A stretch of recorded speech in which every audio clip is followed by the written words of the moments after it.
মঞ্চভূমিষ্ঠ আছেন বাংলাদেশ মাধ্যমিক শিক্ষক সমিতির সাবেক সাধারণ সম্পাদক, বর্তমান কার্যনির্বাহী কমিটির সম্মানিত চেয়ারম্যান জনাব আব্দুল্লাহ সরকার এবং সারা বাংলাদেশ থেকে আগত প্রতিনিধিবৃন্দ, বাংলাদেশ মাধ্যমিক শিক্ষক সমিতির কেন্দ্রীয় কমিটির বিভিন্ন পর্যায়ের নেতৃবৃন্দ, আসসালামু আলাইকুম।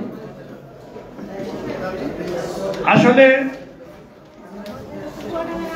এই মুহূর্তে যেটা প্রয়োজন, একদিকে আন্দোলন, একদিকে দরবার।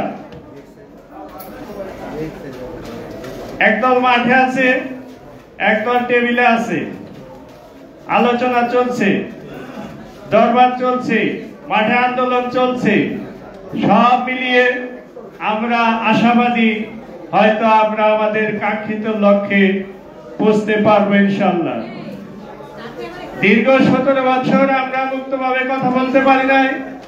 আজকে মুক্তভাবে খোলা আকাশের নিচে সুন্দরভাবে মনের কথা ব্যক্ত করতে পারতেছি। এজন্য মহান আল্লাহর কাছে শুকরিয়া আদায় করছি। আসলে সহকারী শিক্ষকদের এখন 10ম গ্রেডের যেই দাবি, এক দফা দাবি, সহকারীদের 10ম গ্রেড হয়ে গেলে প্রধান শিক্ষকদের অটোমেটিক 9ম গ্রেড হয়ে যাবে।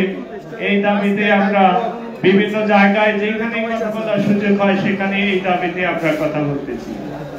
যাই হোক, কেন্দ্রীয় কমিটির সভাপতি সম্পাদক মহোদয়কে বিশেষ করে ধন্যবাদ জানাবো আজকের এই সভা আয়োজন করার জন্য।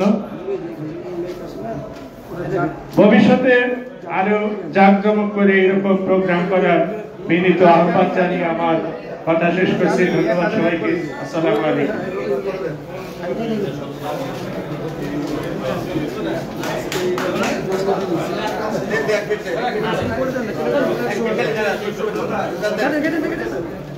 সম্মানিত উপস্থিতি, হারুন ভাইকে ধন্যবাদ।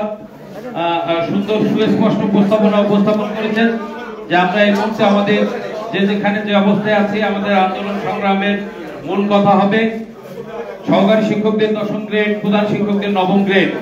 এই এক দফা দাবিতে আমাদের আন্দোলন চালিয়ে যাওয়ার জন্য তিনি মতামত ব্যক্ত করেছেন। এ পর্যায়ে বক্তব্য রাখার জন্য অনুরোধ করছি সিরাজুল হক সজল ভাই, সিনিয়র যুগ্ম সম্পাদক কেন্দ্রীয় কমিটি, তাকে বক্তব্য দেওয়ার জন্য অনুরোধ করছি। আসসালামু আলাইকুম। বাংলাদেশ মাধ্যমিক শিক্ষক সমিতি কেন্দ্রীয় কমিটির কর্তৃক আয়োজিত আজকের প্রতিনিধি সভার সম্মানিত সভাপতি রুদ্দিমান আনসারী, আজকে উপস্থিত ছিলেন আমাদের বিশেষ প্রধান অতিথি হিসেবে উপস্থিত ছিলেন শেমিনার রহমান, স্থায়ী কমিটির সদস্য, বাংলাদেশ জাতীয় দল বিএনপি এবং অন্যান্য অতিথিবৃন্দ। সবাইকে আমার ফরিদপুর জেলার পক্ষ থেকে অনেক অনেক শুভেচ্ছা অভিনন্দন জ্ঞাপন করছি যে আপনারা অনেক কষ্ট করে আমাদের মাঝে উপস্থিত হয়ে আমাদের অনুষ্ঠানকে সুন্দর ও সার্থক করে তুলেছেন এবং শিক্ষকদের ন্যায্য দাবি আদায়ের পক্ষে কথা বলার সুযোগ করে দিয়েছেন। এই জন্য আপনাদের প্রতি কৃতজ্ঞতা প্রকাশ করছি। আমরা বারবার প্রতিনিধি সভা করি, আমরা বারবার সম্মেলন করি, আমরা বারবার শিক্ষকদের আন্দোলন নিয়ে ডাক দিই, কিন্তু আমাদের কাজ, আমরা যারা মাঠ পর্যায়ে কাজ করি, শিক্ষকদের কাছে আমাদের অনেক জবাবদিহিতা আছে। শিক্ষকরা জানতে চায় তাদের গ্রেডের পরিবর্তন হচ্ছে না কেন, এক এক গ্রুপ এক এক ভাবে কাজ করে কেন। আসলে আমরা মাঠ পর্যায়ে জবাব দিতে পারি না। আমরা এখানে আসি শুধু মাইক ফাটাই, কিন্তু তাদের কাজ কিছুই হচ্ছে না। আমি আমার একটু ব্যক্তিগত পরিচয় দেই। আমার বিদ্যালয়টি 2022 সালে জাতীয় পর্যায়ে ঢাকা বিভাগে শ্রেষ্ঠ হয়। আমার বিদ্যালয়টির নাম রামদুর সরকারি প্রাথমিক বিদ্যালয়। আমি বেশ কয়েকবার ঢাকা বিভাগে শ্রেষ্ঠ টিচার এবং আমার বিদ্যালয়টি শ্রেষ্ঠ হয়েছে। কিন্তু আমাদের কাজ হলো, মূল কাজ হলো পাঠদান করা, আর সেই পাঠের সাথে সঙ্গীত রেখে শিক্ষকদের ন্যায্য দাবি আদায়ের লক্ষ্যে আমাদের কাজ করতে হবে। কিন্তু আমি তো বুঝতে পারছি না, আমি দীর্ঘদিন যাবত এই সংগঠনের সাথে জড়িত হলো, শিক্ষকদের কোনো কাজ হচ্ছে না। কেন হচ্ছে না এটাকে আমরা ফাইন্ড আউট করতে পারছি না। আমরা যারা সামনে কাতার চেয়ারে বসি, আমাদের সাথে কয়েকজন শিক্ষক এসে আমাদের স্যার লিডার বলে আমাদেরকে খুশি করে দেয়, আর আমরা হোটেল থেকে ভাত খেয়ে চলে যাই। আসলে এইভাবে কাজ হচ্ছে না।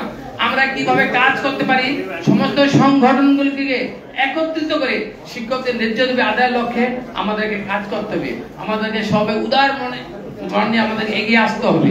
আমরা যদি শিক্ষকদের কাজ করতে যাই আর আমরা যদি নিজেরা নিজেকে আমোদা করি, নিজেকে নিজে বড় মনে করি, নিজের পকেট ভারী করে, তাহলে তো আমাদের শিক্ষকদের কাজ হবে না। সে আবুল কালাম আজাদের নেতৃত্বের পরে এখন আর সেইভাবে নেতা আমাদের মধ্যে বজায় ওঠে না।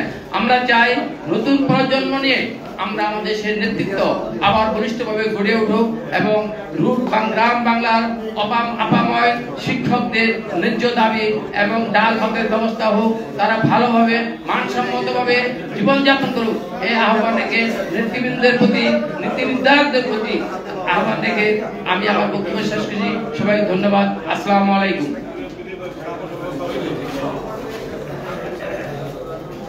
সম্মানিত উপস্থিতি, অত্যন্ত সুন্দর বক্তব্য রেখেছেন আমাদের সজল ভাই, আমার পার্শ্ববর্তী জেলা শরীয়তপুরের নেতা, আমাদের কেন্দ্রীয় কমিটির নেতা। সুস্পষ্ট ভাবে তিনি প্রস্তাবনা দাখিল দিয়েছেন।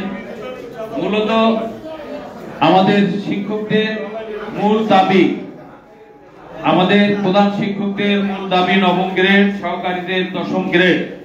এই দাবিতেই আমরা এখন এক দফা দাবিতে আগামী আন্দোলন সংগ্রাম চালিয়ে যাব। সাথে আমাদের ইতিমধ্যে পোস্টার লিফলেট দেখছেন, 7 দফা দাবি রয়েছে। সম্মানিত উপস্থিতি, এই পর্যায়ে আপনাদের সামনে বক্তব্য রাখবেন শুধু কক্সবাজার থেকে এসেছেন আমাদের এনামুল হক, এনাম ভাই, শুধু কক্সবাজার থেকে এসেছেন।